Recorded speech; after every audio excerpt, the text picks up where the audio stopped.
नमस्कार, मैं स्वतंत्र कुमार और आप सभी का स्वागत करता हूं आपके अपने चैनल शॉर्ट हैंड टीम पर।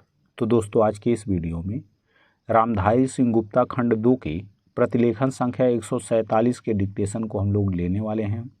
इसे हम दो अलग अलग स्पीड में लेंगे, पहली बार में 90 की स्पीड में, तो दूसरी और आखिरी बार में इसी डिक्टेशन को हम लोग 100 की स्पीड में लेने वाले हैं। लेकिन अगर आपको ये नहीं पता है कि इसे संकेत लिपि में किस प्रकार से लिखा जा सकता है, यानी इस प्रतिलेखन के प्रत्येक शब्द की आउटलाइन क्या होगी, तो आप हमारे शॉर्ट हैंड टीम ऐप को डाउनलोड कर सकते हैं। ऐप का लिंक इसी वीडियो के ठीक नीचे डिस्क्रिप्शन बॉक्स में आपको मिल जाएगा। ऐप को डाउनलोड करके इस प्रतिलेखन के प्रत्येक शब्द की आउटलाइन को आप जान सकते हैं। तो 90 की स्पीड में आपका डिक्टेशन स्टार्ट होगा 5 सेकंड के बाद। तब तक के लिए आप रेडी रहें। स्टार्ट। महोदय, हमारे सामने सबसे बड़ा और तात्कालिक प्रश्न है राहत कार्य को संगठित करने का। इस संकट का सामना करने के लिए हम धन और सामग्री के रूप में सभी तरह के साधन जुटाते रहे हैं और जुटा रहे हैं। राजस्थान, गुजरात, महाराष्ट्र, मैसूर, आंध्र प्रदेश और त्रिपुरा में राहत कार्यों में 48 लाख लोग लगे हैं। ये कार्य जिस पैमाने पर किए जा रहे हैं वैसा पहले कभी नहीं हुआ था। कठिनाइयाँ वास्तव में बड़ी बड़ी हैं, लेकिन यह पहला मौका है कि सरकार को सहायता का इतना बड़ा काम हाथ में लेना पड़ा है। लगभग 90,000 विभिन्न राहत कार्य चलाए जा रहे हैं। सबसे ज़्यादा कठिनाई जल आपूर्ति के अभाव की है, जिसे दूर करने के लिए कुछ कदम उठाए गए हैं। कुएं खोदने, रिंग्स के उत्पादन और पानी को जगह जगह पहुंचाने के लिए परिवहन व्यवस्था के वास्ते ऋणों और अनुदान के विशाल कार्यक्रम शुरू किए गए हैं। पशुओं से संबंधित मुश्किलें भी हैं। सहायता शिविर खोले गए हैं। वनों से चारा जगह जगह पहुंचाने के लिए सरकारी सहायता या कर्जे की व्यवस्था की गई है। हम चारे की नई किस्मों की खोज का भी प्रयास कर रहे हैं, जैसे गन्ने का ऊपरी हिस्सा। ऐसी ही अन्य चीज़ें भी हो सकती हैं। 4 अरब 45 करोड़ रुपए की राशि इन कार्यों के लिए दी गई है। मुझे खेद है कि कभी कभी यह बताने की कोशिश की जाती है कि हम एक राज्य की अपेक्षा दूसरे के साथ पक्षपात दिखाते हैं।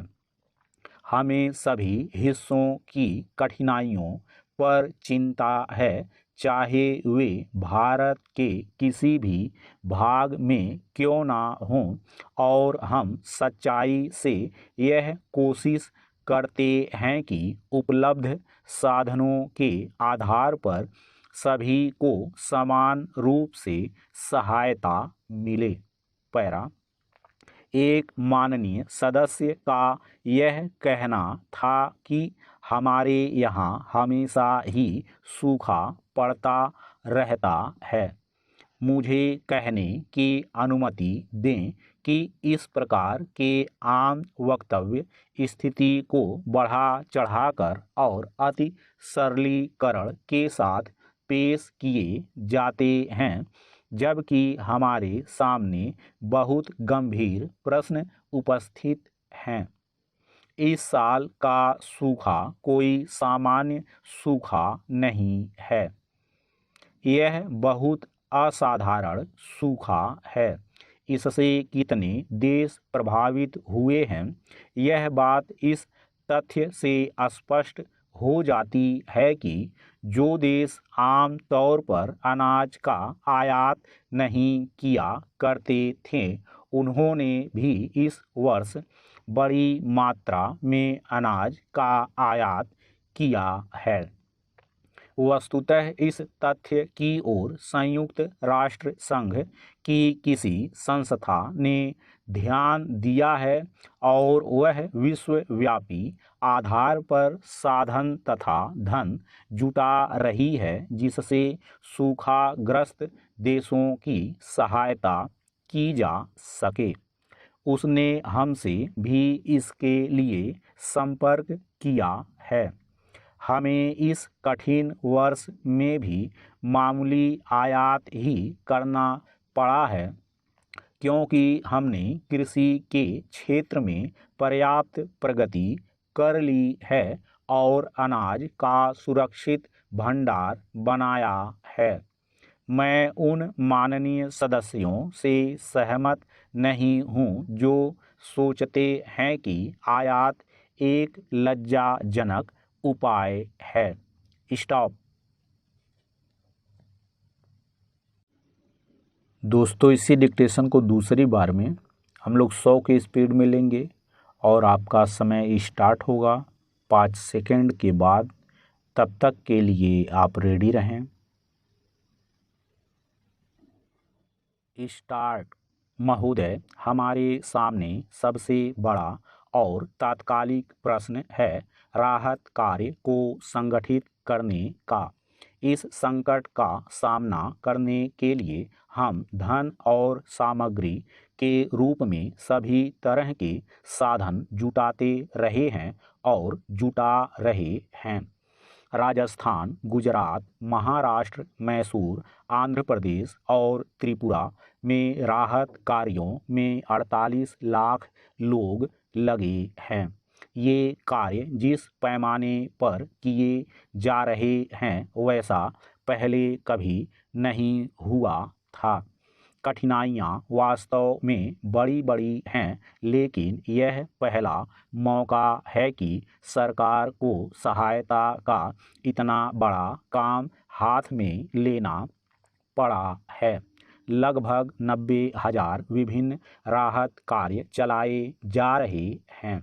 सबसे ज़्यादा कठिनाई जल आपूर्ति के अभाव की है, जिसे दूर करने के लिए कुछ कदम उठाए गए हैं। कुएं खोदने, रिंग्स के उत्पादन और पानी को जगह जगह पहुंचाने के लिए परिवहन व्यवस्था के वास्ते ऋणों और अनुदान के विशाल कार्यक्रम शुरू किए गए हैं। पशुओं से संबंधित मुश्किलें भी हैं। सहायता शिविर खोले गए हैं। वनों से चारा जगह जगह पहुंचाने के लिए सरकारी सहायता या कर्जे की व्यवस्था की गई है।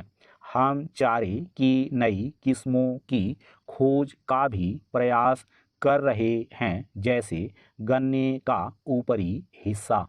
ऐसी ही अन्य चीज़ें भी हो सकती हैं। 4 अरब 45 करोड़ रुपए की राशि इन कार्यों के लिए दी गई है। मुझे खेद है कि कभी कभी यह बताने की कोशिश की जाती है कि हम एक राज्य की अपेक्षा दूसरे के साथ पक्षपात दिखाते हैं। हमें सभी हिस्सों की कठिनाइयों पर चिंता है, चाहे वे भारत के किसी भी भाग में क्यों ना हों, और हम सच्चाई से यह कोशिश करते हैं कि उपलब्ध साधनों के आधार पर सभी को समान रूप से सहायता मिले। पैरा।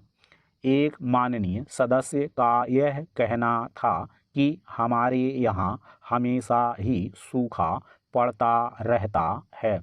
मुझे कहने की अनुमति दें कि इस प्रकार के आम वक्तव्य स्थिति को बढ़ा चढ़ाकर और अति सरलीकरण के साथ पेश किए जाते हैं, जबकि हमारे सामने बहुत गंभीर प्रश्न उपस्थित हैं।